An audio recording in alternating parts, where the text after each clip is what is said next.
Welcome to the Visionary Chronicles, a business strategy podcast where we provide insight to those looking for creative, executable strategies built around the latest disruptive ideas, innovative cultures, product creators, and marketing solutions. Chronicles. Today we're going to talk about another chapter from the new book I released, The Visionary Brand, the success formula behind the world's most visionary brands, a reader's favorite award winner for best nonfiction marketing book and an Amazon bestseller. So I appreciate those that purchase the book and also appreciate the reward at the same time. But also what I really appreciate is those that reach out to me and either asking questions on how to apply the knowledge from the book and or those that have applied that which I put into the book and have successfully found a way to set their vision. So to me, both are great. And I look forward to any further comments from the podcast today, which is talking about the brand ecosystem. And many people talk about an ecosystem, but I think it sometimes gets confused with an ESG or a social component to it. But actually, how I look at an ecosystem is really this environment that a brand creates. And probably the best and most visual example of that is Apple. And how they've created this ecosystem of what I call this, interestingly enough, the core product, which is at the core of their ecosystem, and everything kind of is tentacles off of that. So we'll talk about that today. So it's creating a brand ecosystem, how to create what I call this brand stickiness. And it's really what happens with an ecosystem. You know, you've successfully executed an ecosystem if it has this stickiness, ones where people feel the need to purchase the latest, greatest product or the next generation of product, or the no bolt-on to a service or to a product that you've already released. So I think it's a really important component to talk about, and very few brands have successfully achieved an ecosystem. And trying to define what an ecosystem is one thing, but successfully executing it is a completely different thing. So we talk about famous quotes. I find one here from Elon. It doesn't necessarily apply to an ecosystem. It applies to a brand. But he says a brand is just a perception, and perception will match reality over time. Sometimes it'll be ahead. Other times it'll be behind. But brand is simply a collective impression some have about a product. Now, I'll agree with Elon on several of those pieces of that quote. And I feel a brand is an earned right over time. And when you look at this, it's really what Elon's talking about is that there's a brand perception of not only a lifestyle or it's a proven efficiency or whatever it may be that a brand promises, it's brought to reality over and over and over again. And that's why it's an earned right. It isn't a one-hit wonder. It isn't something that you position as a premium product one day and then an inferior commodity product the next day. You've got a very specific principle around how you built the brand, and you don't compromise on that. So when we talk about stickiness, and what I looked at was with the stickiness of a brand and successfully executing an ecosystem. You know, how about a definition of what stickiness is? You know, I've got several here. It's the quality of sticking to a surface, obviously. It's the resistance of a liquid to forces. But I think the third is kind of an adoption in the dictionary of where we're going at with our generation. And it's quality products or websites where the results are people staying with a company or their site for long periods of time. And the interpretation of that for me when I looked at it, when I was writing the book, was this stickiness principle of an ecosystem. You know, quality products or websites. That's the first thing, where the results are where people are staying with a company or their site for a long period of time. You know, first it was translating to websites only, and then it went to products and why people stick with a brand, why people come back to a brand. It's really kind of this magnet principle and stickiness principle that we're looking at. So stickiness in the term utilized by a brand is really looking to create an ecosystem. That's really what it is. When you look at stickiness, you're really trying to create this ecosystem around why people are going to continually come back to your brand. So it really builds long-term customer value, which is the golden egg for brands. They want customers not to buy one time, but they want customers to buy multiple times. And that isn't done through necessarily a great product a lot of times. It's done through the branding of the product. They want to be a part of the Ralph Lauren lifestyle. Ralph said many years ago, and I quote it many times, is just, we're not selling a product, we're selling a lifestyle. And that's many times what brands do. It's not a service necessarily, but when you look at brands and products, it's really what Apple has created, not only great products, but a great ecosystem. And we'll see if they continue with that. Hopefully they do. These tentacles that we talk about with an ecosystem, so you've got this core of a product that is kind of this centerpiece of an ecosystem. It really has to be something that you can bolt things onto. And it's things that you can build off of, both incrementally as well as innovative. So these tentacles are what Apple had built over time, allowing it to continue building out additional services, additional interconnected products that serve a very specific purpose for maximizing the use of its suite of products or services. They've expanded out into services, as we're all very familiar with, and we're all very familiar with their products. But if you look at the ecosystem of Apple, everything is interconnected. And it's by design, because they want you to continue to come back for the next generation of product or the latest disruption or innovative product. Now, they haven't had a disruption since the iPhone, and everything beyond that has either been an innovation or an incremental improvement, which is fine, but at some point you have to disrupt the status quo again, as Steve had always mentioned. So it's a brilliant strategy, but extremely hard to achieve sustainability over generations, and this is what I talk about in the book. The platform is built first on a singular product that provides immediate and desirable value. And I think that's where a lot of people and brands, when they're looking at their ideation, the product, what they want to put in the pipeline for innovation or disruption or whatever they call that disruption, many times it gets mistermed. But when I talk about desirable value is a translation to, does a customer want it? You don't always have to go out to the customer. I'm not a big believer in going out and asking the customer what they want. And I go back to the Henry Ford quote of, hey, if I would have asked my customer what they wanted, they would have said a faster horse, not a new car. So many times I still use that interpretation, even though it's very old, it's very appropriate for today's world. They don't always know what they want. They didn't know they wanted the iPhone. They were perfectly fine with their flip phones. So when you want something that's a desirable value, so when you're looking at this core product, it's something that you almost can't live without. It's this iPhone principle. So this core product becomes the centerpiece for creating loyalty to the brand through a customer's realized value through use. And I'll say that again. This core product becomes the centerpiece for creating loyalty to the brand through a customer's realized value through use. And what I mean by that is, you may have a great product and you think it's a core of what you want to build for your ecosystem, but if it provides no value for your customer through use, it's either too hard, they don't understand it, it doesn't bolt on, it doesn't connect to anything. It's really kind of an isolated product that's extremely hard to use, and both of those are strike one, strike two. And so you want to make sure that it's a core product that provides realized value through customer use, word of mouth. We know how quickly word of mouth spreads with social media today.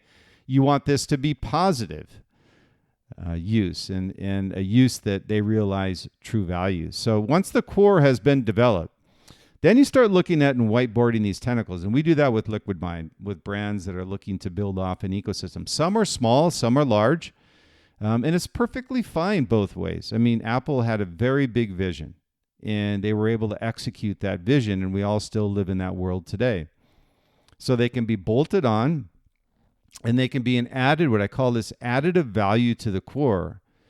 And I say additive value, again, by design, as many brands have failed to build this, what I call this true, authentic ecosystem that don't account for community or customer value. And value, if I was going to say one word on ecosystem, is whether it's a shared service, whether it's a product, is value, customer value. Do they value what you're offering and are willing to pay for it? again and again and again. And that's what we're seeing with the streaming services. If they don't provide value, customers move away very quickly. Instead, many of these brands, or what I call companies or commodities, they'll look for incremental income. It's not sustainable, what I call. It can't renew itself. So it's an incremental income flow that's not part of what we call an ecosystem. So the value degrades if the add-on is too expensive relative to value. It's not a seamless integration, overly cumbersome, and the user experience is horrible. And we've all had that. And that's a lot to ask of a brand or a company. You may have a great product, and 4 out of 5 of these boxes are checked, but they got a horrible user experience. All of a sudden, it becomes incremental income, and that generation is gone, and your opportunity to build is also gone. The problem that you have, and when we talk with brands, is that you are trying to build what? You're trying to build customer lifetime value, CLV, but you need that through trust and loyalty. So what happens when you have an unfavorable experience? The customer talks about it. And they also talk about trust and loyalty, which are 2 golden eggs of building an ecosystem. And if you crush one of those 2 or both of them, you effectively don't have an ecosystem. You have an isolated product that doesn't plug or integrate with anything, which is a problem. And it's kind of the polar opposite to what you're trying to achieve with an ecosystem. So in creating stickiness through developing a product, or let's just say a service ecosystem, involves building a comprehensive and interconnected set of products, services, experiences that cater to the needs and preferences of your community, the brand's community, the customers. And you should be able to anticipate that, by the way. If you're a visionary brand, you should anticipate what the customer wants or needs. Now, if you miss, it's okay. That's what risk-taking is all about. But you're anticipating what the customer needs without them knowing they needed it. Why do you think the iPhone was such a hit? Because it completely disrupted the market. Not only the phone market, but the music market and how you receive your music. So that was a disruption that people didn't really think they needed. And having worked with global brands with Liquid Mind, where we have some with stickiness and others that are looking to create it, the following that I find through our team with Liquid Mind and the brands we work with, both product and services, by the way, we deploy these with the brands relative to where they are in this journey. And I call it a journey because if you look at the start of this journey, it's an idea or a product or service that's going to disrupt your category and move you ahead of the competition. It becomes somewhat of an indispensable product through value to your customer. So that's a big piece of it. So here are some of the areas, not all of them, as I usually do in the book. I explain this in detail. But one of the pieces of this journey on creating this brand ecosystem, the first is interconnected products and services. You know, the brands can develop a range of product and services, that complement each other, create a seamless user experience. That's the ultimate value creation for a customer, is a great product that's seamless to use, integrates with other products that they're currently using. And I use an example, technology company. They might offer a suite of products like Apple, where they have laptops and smartphones, everything they create is seamless integration with their ecosystem that work together. And cloud now is a big piece of that puzzle as well. So you need that for data synchronization. So all of this data that's going back and forth with brands, you need to make sure, before it used to just be products, but now it's data synchronization as well. So you want to make sure you have interconnected product and services. Number 2 is cross-platform integration. And the best example of this was a lot of the infighting between Microsoft and Apple back in the day. It drove customers crazy. Just get over it, make friends, and start building cross-platform integration. And fortunately, Bill Gates and Steve Jobs crossed that bridge, shook hands, and said, hey, let's start working together on this, as opposed to fighting against one another. So brands integrate their products and services across multiple platforms. They create and provide a consistent user experience. So Microsoft and Apple is a great example of that. Office works across Apple, and Apple works on the Microsoft platform. This could involve ensuring compatibility between mobile apps now, web services, physical products, allowing users to, really just to transition effortlessly between these different platforms or these services that you're offering. And then the third is an ecosystem lock-in. And you'll see that a lot with the streaming services. Brand incentivize customers to stay within their ecosystem by offering exclusive features, content. This is kind of a marketing ploy, but it really is something you're trying to lock them in. Content, discounts, and a streaming service might provide original content only available to their subscribers, encouraging users to remain loyal to their platform. So that's a big one. Ecosystem lock-in. Data sharing and personalization is a big one. Personalization is a huge one right now with AI and ChatGPT. These are things that you can personalize communications with customers now, and that's important for establishing loyalty and trust. And so when you look at data sharing and personalization, brands collect this data on user preferences and behaviors across their ecosystem and personalize the experience. Think how much nicer it is. And I get this, where they are sending you an email and it's hello, comma. I immediately trash it because they clearly don't understand personalization and also targeting. If you're going to send me an email, don't waste my time and don't make it general. So personalization is collecting data on user preferences, behaviors, but utilizing it where you personalize it.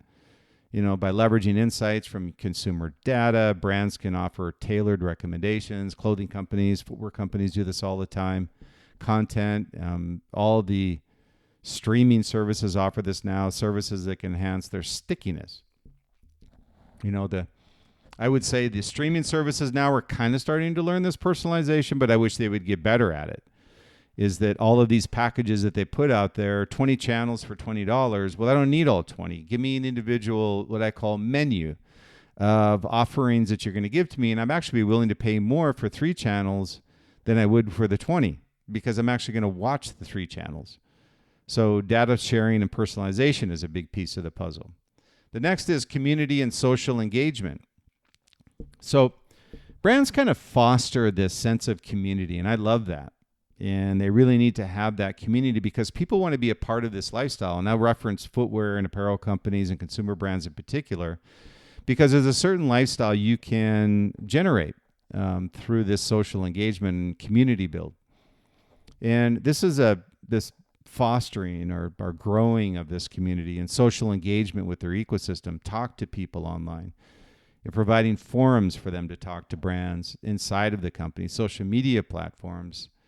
And it allows other channels to connect with one another. So it's kind of this ecosystem within itself. But by building a brand community around their product and services, they encourage loyalty and advocating of the brand and their products. So that's a huge piece of it. And then continuous innovation. So always innovating in your ecosystem. If you're going to provide user value, continued user value, where they're going to pay you for your product, you need to continually be evolving and adapting your products. So brands innovate and iterate their products and services, let's say, have user engagement. And they get excited about these new innovations if they actually provide value. And I go back to that word value. Make sure that you have value and have interpreted that. Marketing teams lose sight of that many times. What does it do for me that's different than what I'm doing today?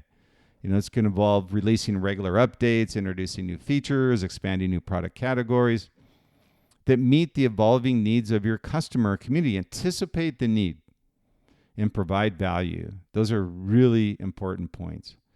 And then partnerships and integrations. Wherever you can do that, be proactive in building partnerships with other brands, companies, services, whatever it may be. Brands form partnerships all the time and integrations with other companies and extend the reach and functionality of their independent ecosystems that now are collaborating with one another. This could involve integrating with a third-party service, collaborating with complementary brands to offer bundled product services. So there's a lot of opportunities for brands to explore this, and we really don't see a lot of brands doing that, and why we offer it up on our whiteboarding with LiquidMind. So again, the points we're making here, when you talk about an ecosystem, this stickiness factor, The points, again, are interconnected products and services, number one. Number two, cross-platform integration. Number three is ecosystem lock-in, data sharing and personalization, community and social engagement, continuous innovation, and then partnerships and integrations. So overall, stickiness through a product ecosystem requires a combination of things: seamless integration, personalized experiences, community engagement, and continuous innovation. Because you want to keep your users and your community engaged with your brand for the long term. So make sure that you have these pieces of the puzzle in place before you think about creating your ecosystem. And find that core product that's going to be disruptive, and then you can build the tentacles off it. So I always say, stay true, stay authentic, be different, be great, enjoy the journey along the way. Thanks for listening to the Visionary Chronicles today. Again, if you enjoy what we're talking about, please pass this on to your friends. Have them subscribe, or anybody you may know, pass this along, please. We would greatly appreciate it. It helps our cause, and hopefully helps yours, as long as we keep generating good content that's of value to you. So the Visionary Chronicles recently ranked #1 visionary in top 50 marketing podcasts by FeedSpot. Proud to say that was 2022, now through 2024.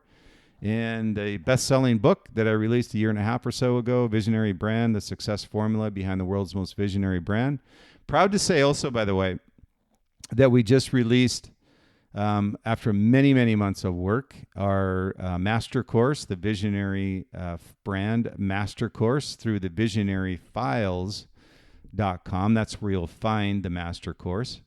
And it's exclusive content through our premium podcast, as well as our master course. And again, that's at visionaryfiles.com. We've had about, I'm going to say 2,500 or so entrepreneurs and executives that have gone through the course.